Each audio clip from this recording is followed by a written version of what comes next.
Good morning, everybody. Good morning. Well, on July 4th. At first I thought Henry was making a joke, but then usually he laughs at his jokes. and he didn't laugh, and then I'm thinking, okay, then he said it again, I'm thinking, wait a minute, hold up. Nobody laughed. And then after like 5 minutes, I'm thinking, okay, so he still doesn't get it. Does he still think he's doing it? No. But now we get it. Yeah, we get it. We get it. The old man. Confused. I turned my back.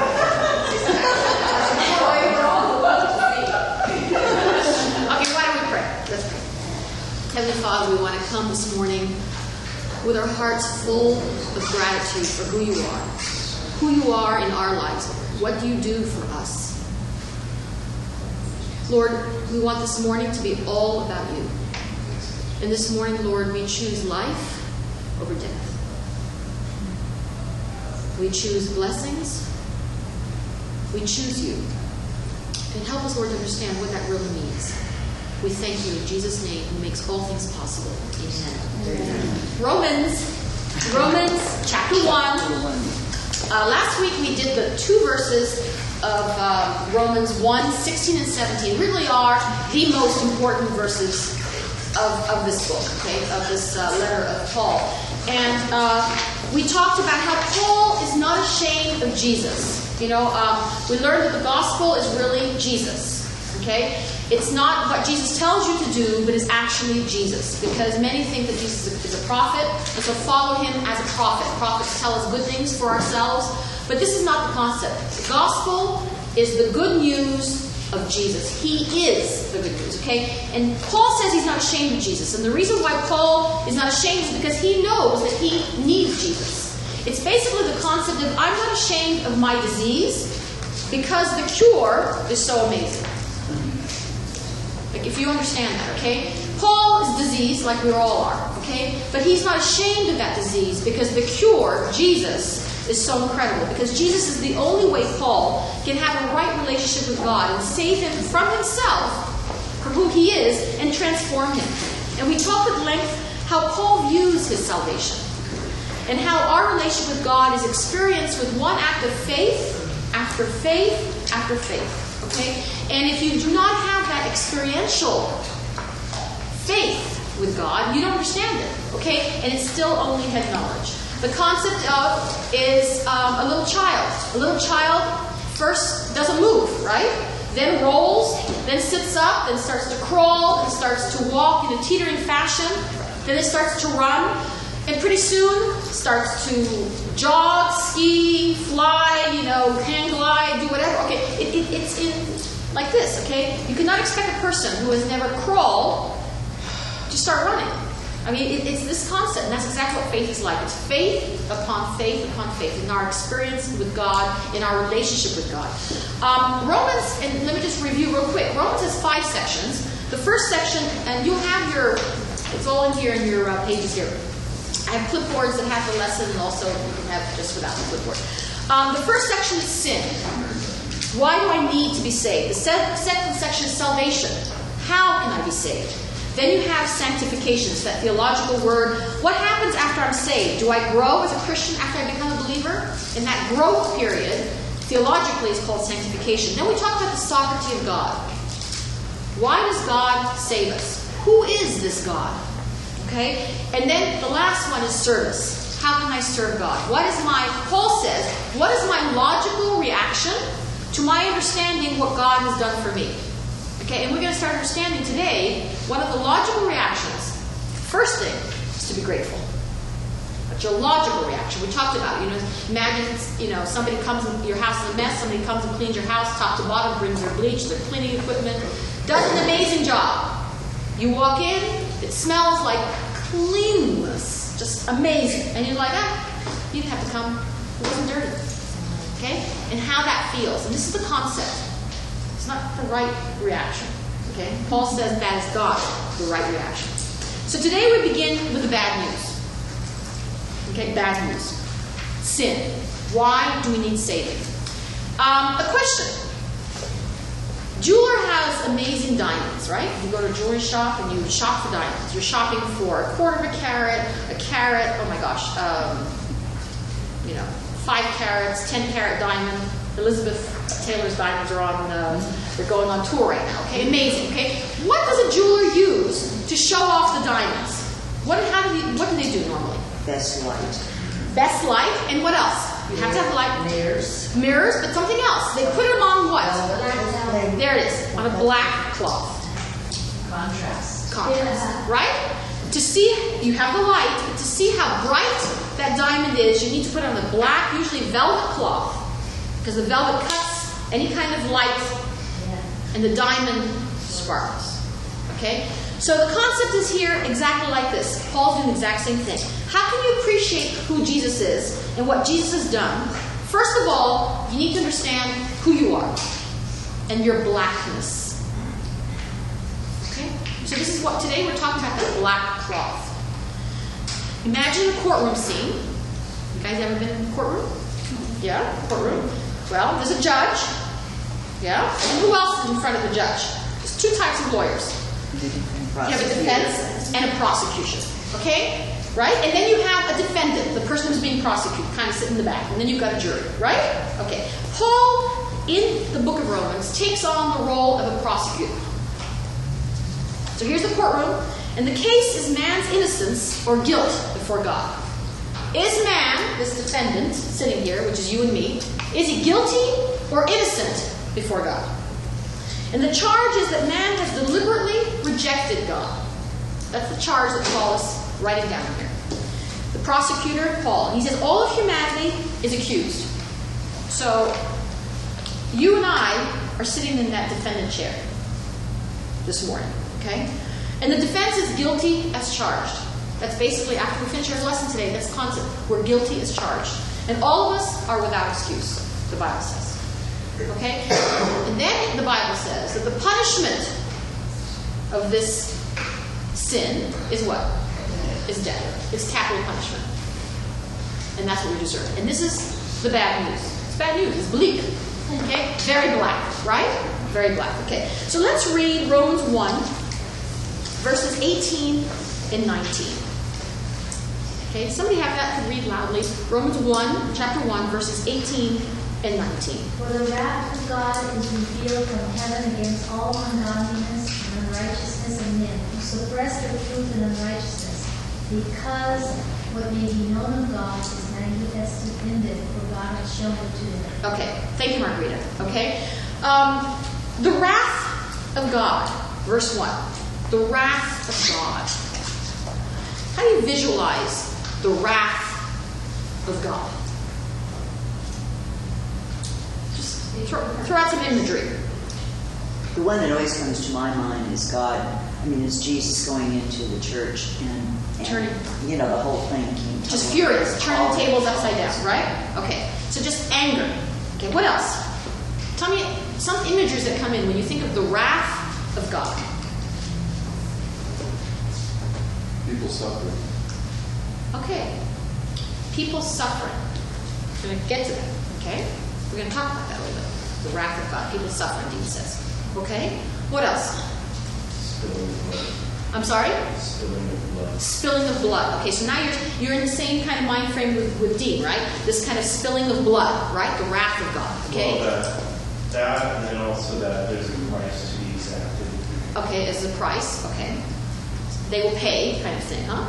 Yeah. Anybody else? The wrath of God. Destruction. Destruction. Complete and devastation, right? Sodom and Gomorrah. Destruction. Noah's Ark. Destruction, right? Okay. That's part of God's wrath. Okay? But that's not what Paul is talking about here. Hell and brimstone is part of God's wrath. But I need you to understand what Paul is talking about. Just like when Paul talks about salvation, he's talking about the obedience of faith. Okay? That whole thing of, yes, I believe in God, and now I am walking in faith. Okay? When he talks about the wrath of God, it's a little different. Look at what tense is it in verse 18. For the wrath of God is, no, what is yours saying? Is being. Is being, okay. Which is which is present, exactly. Okay. My American Standard is very simple. It is revealed, okay? Yeah. For the wrath of God is revealed. It's present tense. Okay? The wrath of God is revealed. It's happening right now. Now, brimstone may not be falling all around us, but there's a lot of bad things happening. And Dean and Joby talked about it. You know, there's destruction all over the place. It's a strange thing that Paul often speaks of the wrath of God, but he never speaks of God being angry. Now, you guys need to understand that a little bit. Okay? Of God being angry. He speaks of God's love, of God loving, like a verb. Okay? Paul speaks of God's grace, of God's graciously giving, but God is never angry in the sense of, like, for instance, your dad might have gotten angry with you. In other words, he's not out of control There with you his go. anger. God is never out of control. The reason why God is never out of control with his anger is why? God is love, but also there's something more to that. Yes, he is love, okay, but now we see that God actually is, there's a wrath going on, but there's a reason why. Why is somebody out of control in anger? When they don't fully understand the situation. Fully understand? He's omnipotent. He understands the situation. And God does not have a knee-jerk, I'm sorry, just say, God does not have a knee-jerk reaction to your stupidity. Do you understand that? It's like, you know, that's the problem, right? Your father expects you to do this and that and this and that. Right? And you surprise him with your not doing what he expects. And his reaction is, now God is never surprised. Never. He knows it all. He's never surprised. Okay? So there's no out of control anger with God. But we're talking about the wrath of God. And I want you to let's read Exodus. Keep your hand here in Romans, but read Exodus 32. Exodus 32, 9 to 14. Let me read that to you, okay? This is, if you remember the story, okay, of the golden calf. Moses is up with God for 40 days, and the people think that Moses is dead. Moses disappeared. And they go melt all the jewelry that they were given from Egypt, and they make this golden calf, okay? It's a craziness, okay? Verse 9. Okay? And the Lord said to Moses, chapter 32, verse 9, I have seen this people, and behold, they are an obstinate people. To say it in the least way, okay? Now then, let me alone, he says to Moses, my anger may burn against them, that I may destroy them, and I will make you a great nation. Okay? 11. Then Moses entreats the Lord his God, and says, O Lord, why doth thine anger burn against thy people, whom thou hast brought out from the land of Egypt with great power and with mighty hand? Why should the Egyptians speak, saying, with evil intent he brought them out to kill them in the mountains and to destroy them from the face of the earth? Turn from thy burning anger and change thy mind about doing harm to thy people. Okay? And God there, you see, turns his anger from obliterating them. There's still something to be paid, okay? But you see that Moses is able to redirect, if there is such a thing, God's anger. Okay? Now, pay attention to this a little bit, right? Now, we're told that the penalty of sin is what? Death. Okay? Eternal death. Death. Okay? So now we need to look at that. As long as God is God, the problem he has is he cannot behold with indifference when his creation is destroyed and his holy will is trodden underfoot. That's from a commentary in 1949. I want you to understand that. If God is God, and God is holy, and remember last week we talked about his standards are up here. And he's not like my mom, who said, oh, it's okay. It's okay. You didn't do it this time, it's all right. Never mind. I'll do it for you. That was your mom. Yeah, no. I wish. Didn't you caught me? I wish. How about your mom, though? Yes. I know Adam and Richard's mom for sure. Okay. Oh, it's okay. They're so cute. Never mind. I don't know how you guys handle that. But yeah. Okay, we all are moms in different ways, right? Okay. God has standards. And he cannot handle it when his creation is destroyed or something that has been created perfectly suffers. Okay, so let's look at this. Let's go back to Romans, the wrath of God. The wrath of God in Romans is mentioned 3 times in his letters. Okay? And the wrath of God comes on unbelievers. Okay, so Romans chapter 1. Okay. I'm going to read to you, just follow with me, Romans 5, verse 9. Okay, Romans 5, verse 9. This phrase is mentioned here, okay? It says, 5, verse 9. Much more than having now been justified by his blood, we shall be saved from the wrath of God through him. Okay, now, George, you got your Greek there? Yeah. What does it say, George? Ephesians. No, don't go into Ephesians. I've got enough verses in Romans. Don't go there. Come on, George. Just read me Romans. Read me Romans chapter 5. Please, George. Pretty please. Pretty please. Romans chapter 5, verse 9. It says, we shall be saved from... God's wrath. Αφού οι δικαιότιμοι τώρα διαδέχοντας αυτού θέλουμε σωθεί από τις οργήσεις δι' αυτού. Okay. It says there, there's no of God there. Okay? It says we shall be saved from the wrath through him. Thank you, George. And one more time. Okay? Just be good. One more. Okay? Now go to 12:9. Romans 12. Is him Jesus? So yes, of God. Okay? But it doesn't say of God, okay? Like ours does. The wrath of God. The of God is gone. So it's almost like the wrath. So becomes a noun. George, this is chapter 12, verse 19. You want to do it? Yeah, you do it in Greek. Okay. Και ο Δαβίδ λέει, ας γίνει η πράσινα χρώμα, η σφαγίδα... No. Romans 12, verse 19. Okay. Η αγάπη δεν ας είναι ανυπόκριτος αποστρέφεται το νερό προς κολλάσει στο αδελφό. The wrath. Okay, the wrath. Again, okay, the of God is not there.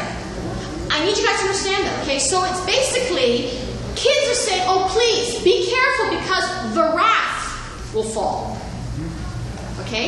The wrath. Do you guys understand the difference between something between the wrath and the wrath of God? The wrath is almost like a noun that is there always. It is there, right? And it will fall whenever you fall short of the standard. Do you guys understand that? That's a Catholic concept. Okay. Okay, so this is the concept, okay, but that's the bad news. See, this is where I differ a little bit with, the bad news is there. Okay? So do you guys understand that? So you have been told the rules. You know. Okay? I've given you a test, 1 to 100. And you all know what the right answers are. You give me 99 correct answers and 1 wrong answer, you will not be 100%. Do you guys understand that? You understand what... Okay? It's not a surprise. It should never be a surprise. The Bible tells us that all come short of the glory of God. All of us have fallen short. Okay? So when you do what you do, yeah? You know what is going to fall. The wrath of God. Because all of us, now we're in the court of law, right? Okay? It's not about, yeah, but I'm kind of good.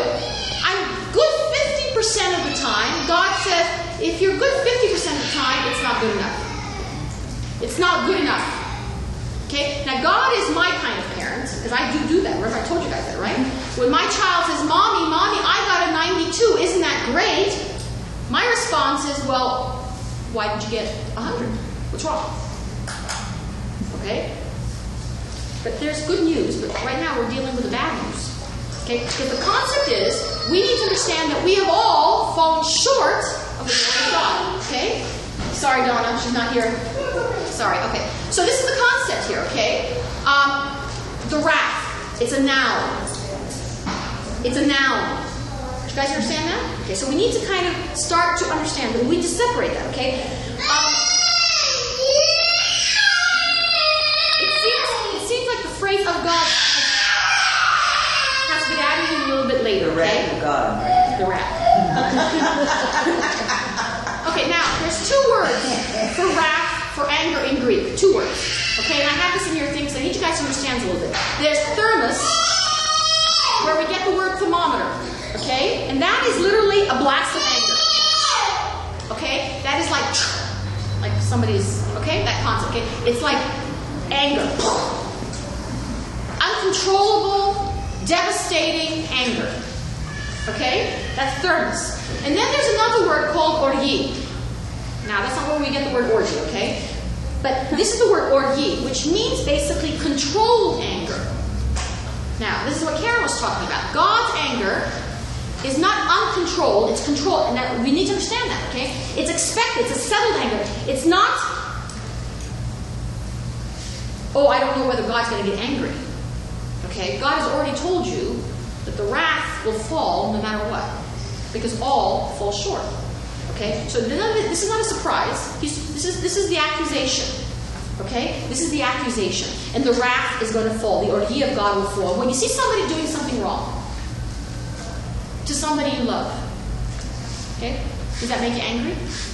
Yeah. That makes you angry, right? Okay. Well, yeah. Or Jesus thinking me more times. Okay, what- That doesn't mean that you're human. You Okay. can get What, mad. nobody understands Greek. What did you say? He says you can angry about wrong, you see. But don't sin. Okay, this is the concept.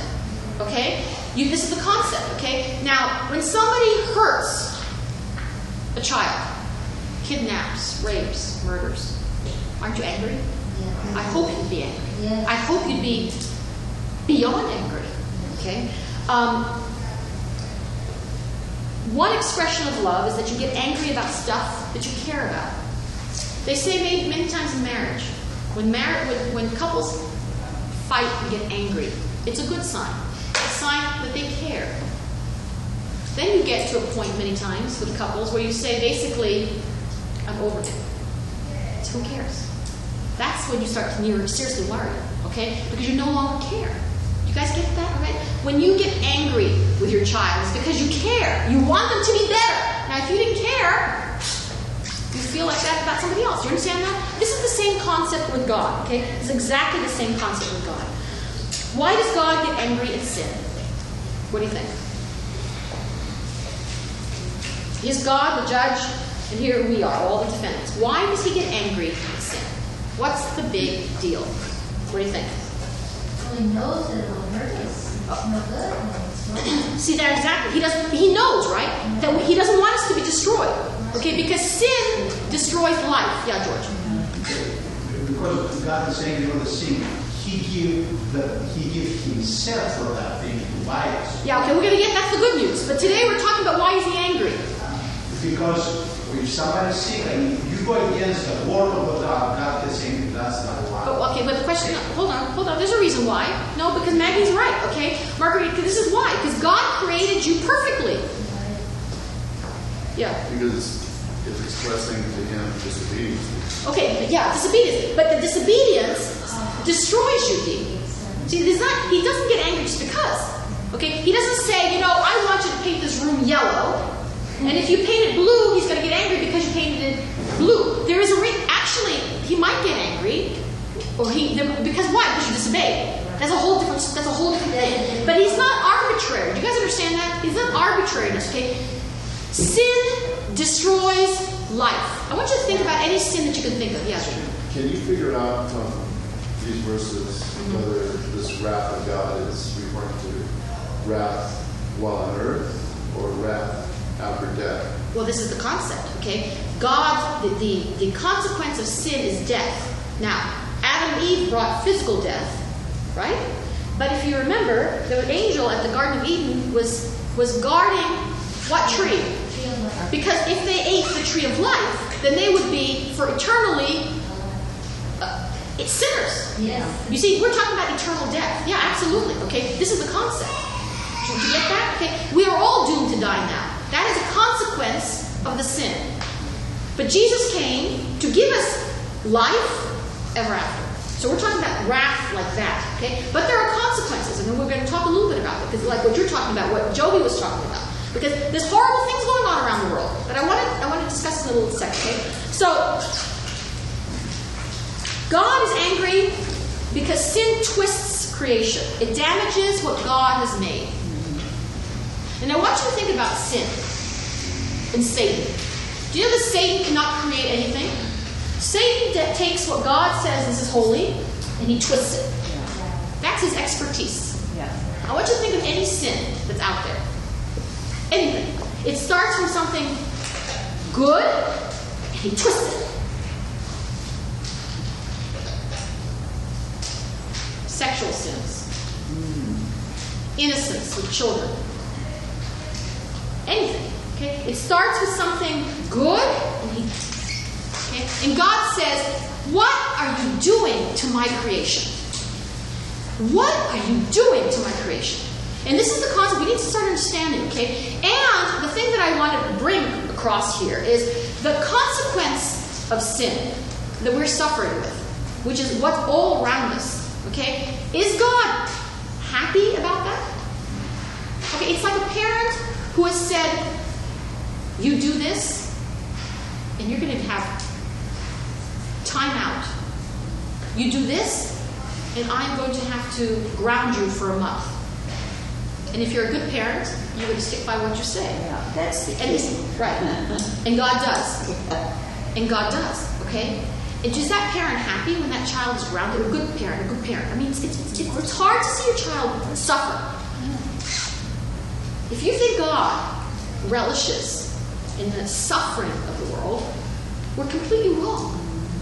Because every single creation, every single human being in this world, He's intimately connected with. It's as if all God's children, are suffering. How we feel. So if you think you're outraged that somebody in Africa, in some country, someplace, is having little kids at 10, 11 years old, giving them knives, giving them machete guns, and having them shoot their parents and rape their sisters and chop off limbs. If you think God doesn't care, those are His children who are being. So you got to kind of read, the world says, oh, look, He doesn't care. God cares. God suffers more than anything else. You guys need to understand that. Okay? However, it's the wrath. There it is. Okay, so we're going to talk about the good news, but today we're talking about this wrath.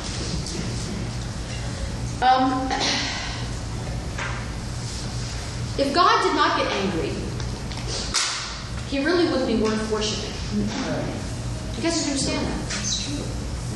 If He was not holy and His holiness kept getting, every time somebody would be less than holy, oh, that's okay, He wouldn't be worth worshiping. This is why we sing the things that we sing, because God is the same yesterday, today, and tomorrow. He is amazing.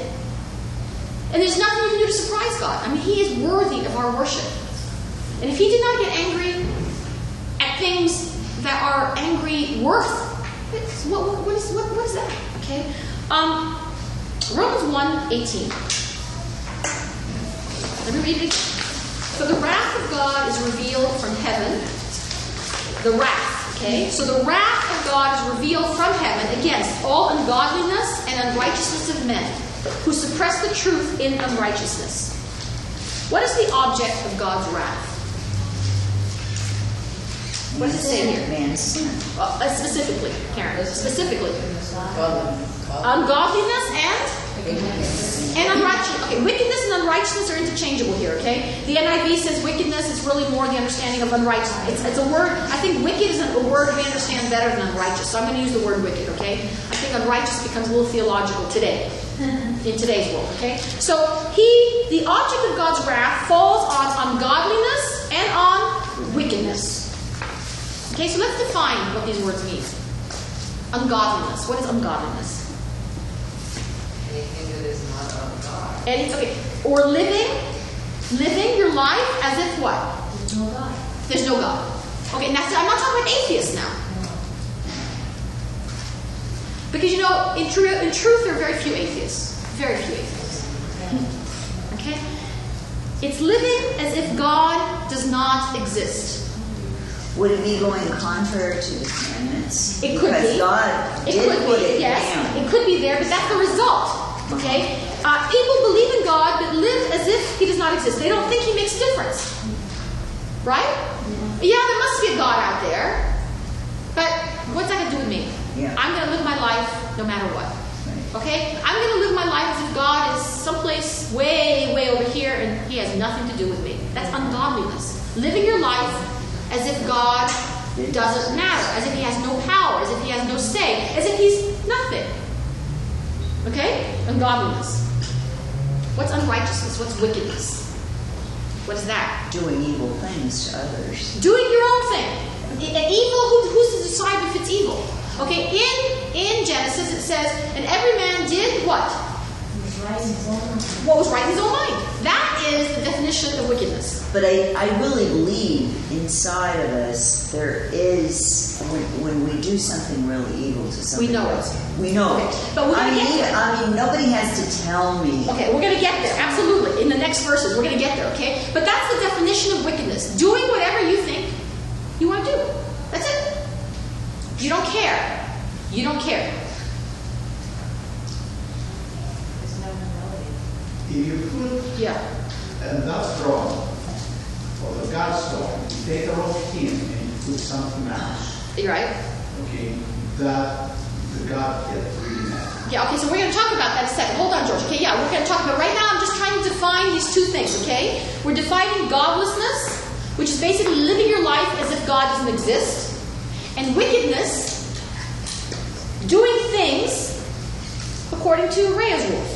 Yeah. That's it, okay? So if you understand, godlessness is basically this, it's a sin towards God. It's a vertical thing, okay? I look up and I don't see God.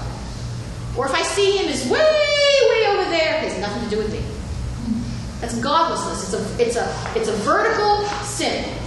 Wickedness is I am going to take and do whatever I feel like doing. You got what I want? Pool's mine, Julie. If I see it, I like it, it's mine. Okay? Your husband?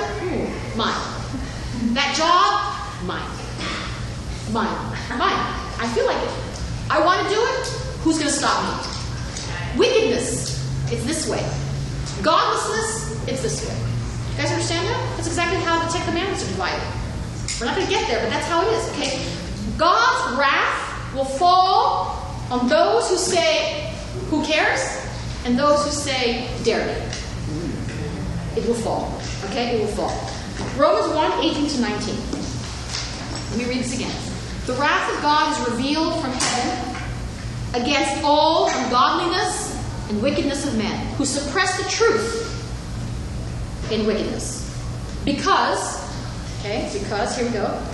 That which is known about God, this is what Karen is talking about, is made evident within them, for God made it evident to them. Okay? So what do the wicked or the ungodly do? What do these two verses tell us? What do the wicked and the ungodly do? What does it say in verse 18? They turn their back on praise. But how do they do it? There you go. Okay, hold on. Okay, specifically, look at verse 18, what it says. Suppress. They suppress the truth in wickedness. What does it mean to suppress? It's a cover-up. Yeah. Right? Washington, Lies are the Watergate was a cover-up. Yeah. Think about the cover-ups that go on, right? You just don't tell them. You just don't tell the truth. Okay, it's there. You have a sense that it's there, but we're not going to talk about it.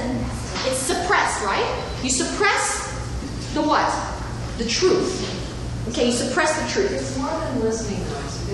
We've heard it, but we disobey. Yeah, and it's not just listening. You also, we're going to talk about what exactly you're suppressing. Okay, but it's the truth. You have a sense of the truth. God has put it in you, and you're saying no. You do something wrong, wicked this way, okay? And what do people tell you? You have to look out for what? Number one. What is that about? You guys understand that, right? Look out for number one. Okay, look out for number. Okay. How is the truth about God evident within each sinner? This is now what Christine was just talking about. How is the truth evident within each sinner? What does it say in these two verses? Verse 19. What does it say?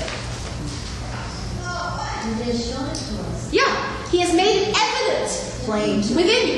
Plain. Is that what your translation is? Plain. Okay. To everybody. You don't have to go to college for it to be plain. Yeah. Okay? Seriously, anybody, it has been made evident. Who's done that? God. He has told them the truth. Okay, yeah, Christine. Well, so the answer to that question is, how is the truth about God evident? Is righteousness and godliness.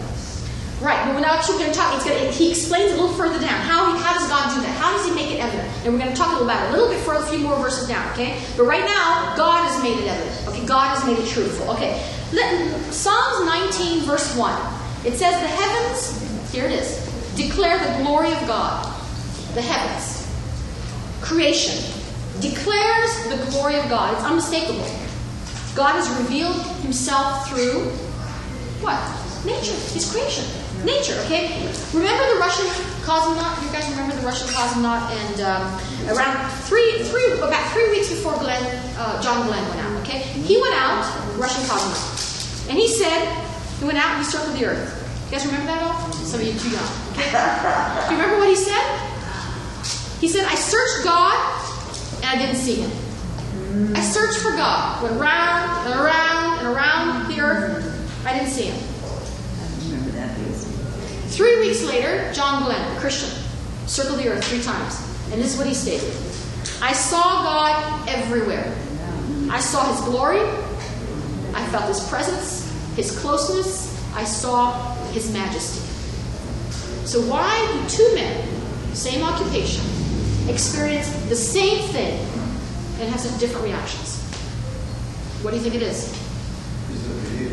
What is it? The faith, okay? The faith, okay? Yeah. What exactly do you think? He had God in his heart and soul. I mean, He saw it. He was seeing through eyes. Okay. Because God. God tells us in these 2 verses, 18 and 19, that God has revealed the truth to us. The truth, right guys? Yes. Okay? So this Russian cosmonaut had revealed the truth just like anybody else, right?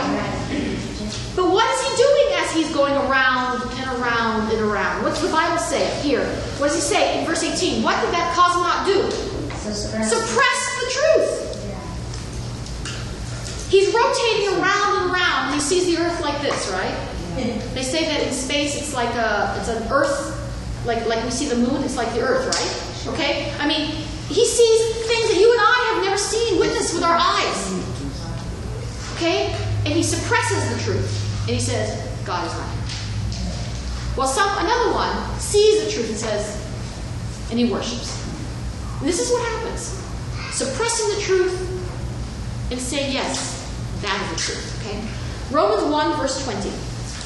For since the creation of the world, God's invisible attributes, His eternal power and divine nature have been clearly seen, being understood through what has been made, so that they are without excuse. This is now the prosecutor Paul.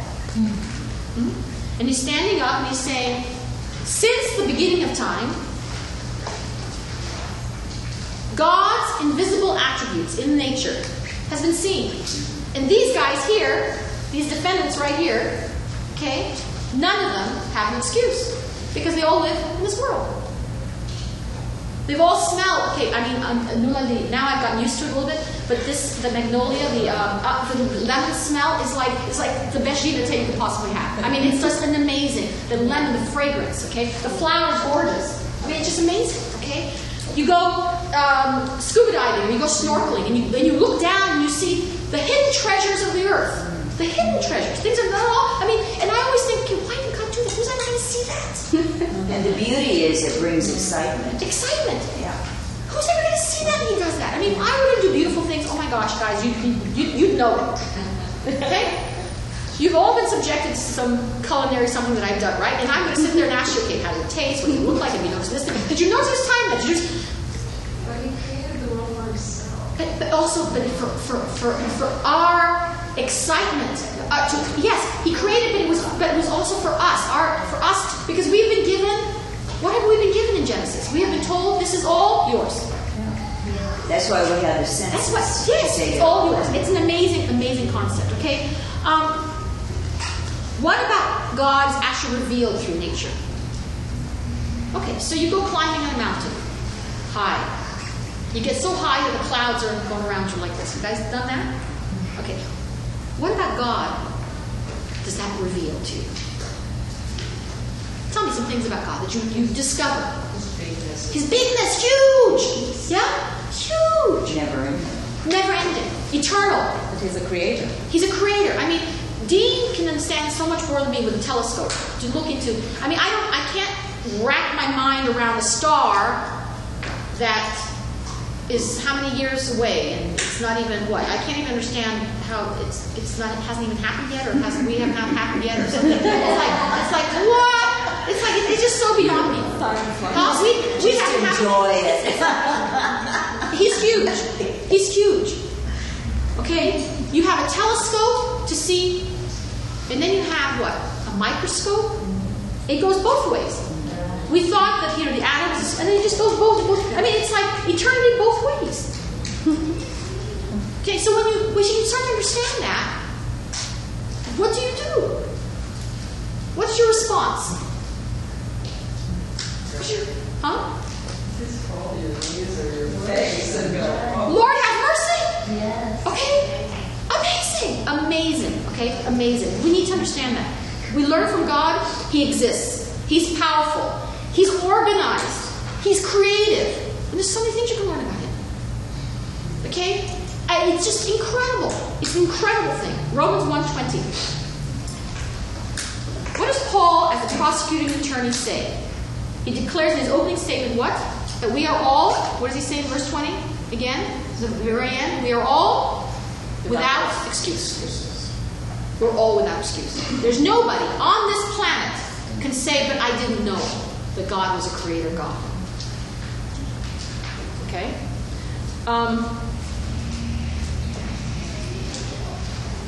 When archaeologists discover a new city or something archaeological, what is the thing that they most often uncover in their ruins? What kind of things do they uncover? Artifacts, but usually those artifacts are to do with what? The way they live, their culture. But worship.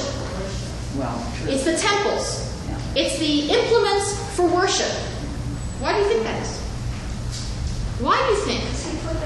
Yes! Because God has created an empty space in you that seeks Him. Seeks His Creator. Okay? Seeks that. And if that empty space is not filled with the Creator, it's filled with something else. And it's usually filled with something that you have decided is important. Okay? Is important. We've been created with an innate desire to worship because God made us that way. He's not trying to trick us up. Okay? He made you that way. He put this innate truth inside of you. 121. For even though they knew God, all these defendants sitting here on chairs, even though they knew God, they did not honor Him as God. Here it is today. Or give thanks. But they became futile in their speculations, and their foolish heart was darkened. What didn't the ungodly do? It says here. They knew God, but they didn't do what? Glorify. They didn't honor Him as God.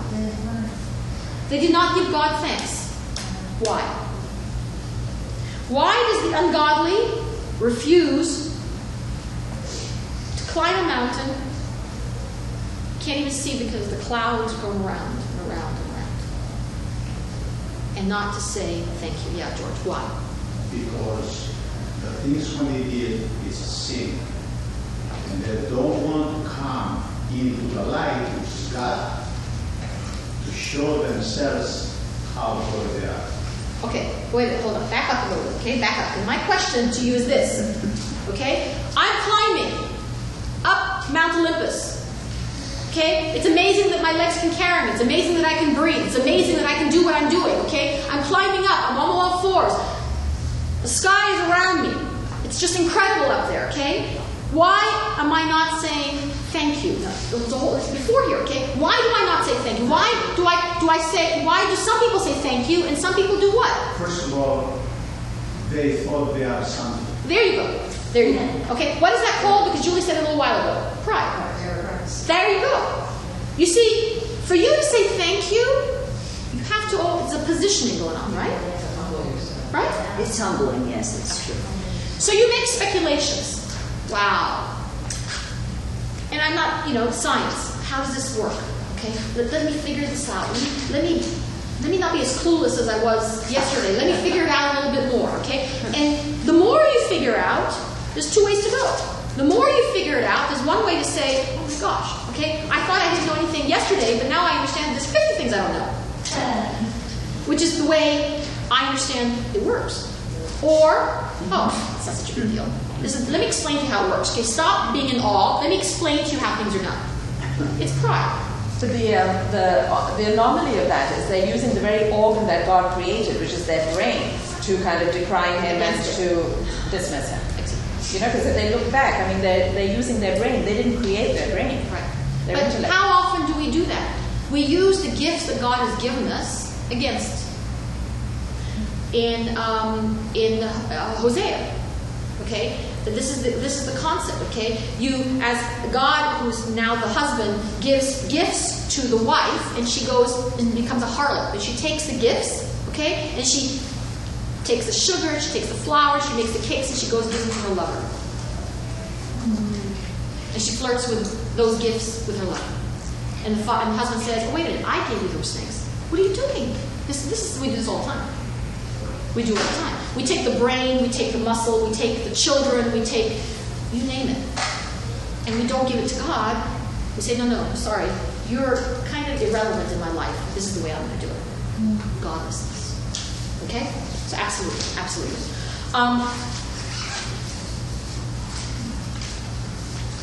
We suppress the truth. We're intellectually dishonest. Okay? Creation with God demands what? We just said it. Creation with God demands humility. Accepting that there's someone bigger than me. Leading me to the question, which would be what? If you do believe that there's a creator God, then that has to lead you to a question. What's the question? It should lead you. Do you know how kids ask why? Oh my gosh, I remember the night. She would just never stop. Why? It's like, stop asking why. Okay? But the why has come from God. God says, ask why, and I'll tell you. Seek, and you should find. So my question is, well, why? Why are you so huge? Why did you make a mountain? Why? That's why I ask all the time. Here I am snorkeling. I'm suffering from a little bit of, I get seasick easily. And all of a sudden I see something that's the most incredible thing hidden under rock, about 20 feet down. I'm thinking, why? Why would you do that? Who's going to see that? Did you do that for me? Why? And I start asking myself, why? Maybe because as a father wants me to get excited about his creation, does he want a relationship with me? You see, those are the questions that God says, ask, and you'll find it. Ask. Okay, why? Creation without God does what? It eliminates the questions. The only question is to figure out how it works. What would God want from me? We're self-sufficient. Therefore, we don't need to give God glory. Okay? Do you guys understand the difference between that? When you see something amazing, you say, Lord, why did you do that for me? What does David say? Who am I that you would want me to be a king forever? Who am I? Do you guys ever ask yourself that when you worship Him? I'm a little ant and God is out here. He made the mountain. Forget the stars that are way over there. Okay? What does that God, what does it have to do with me? Know my name?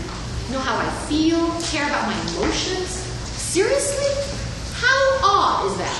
That's the question you should be asking. That's the question, okay? 22 to 23. Professing to be wise, they became fools. And they exchanged the glory of the incorruptible God for an image in the form of corruptible man, birds, four-footed animals, and crawling creatures.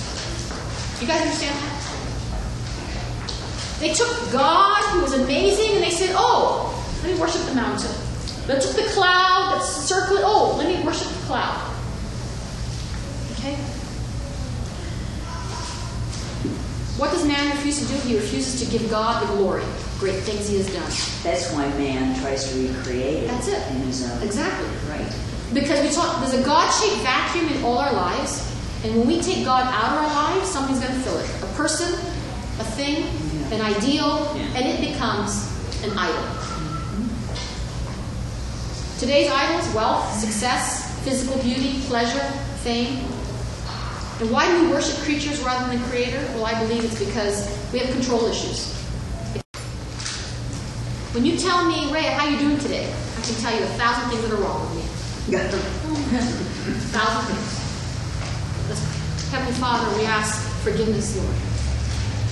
Forgiveness for not seeing you for who you are and being absolutely amazed and floored by what you do for us, how you love us. You know our name. You know how many hairs on our head. Lord, this morning we want to fall in love with you all over again. We want to be endless in the list of things that you are and who you are and all the reasons why we are grateful to you.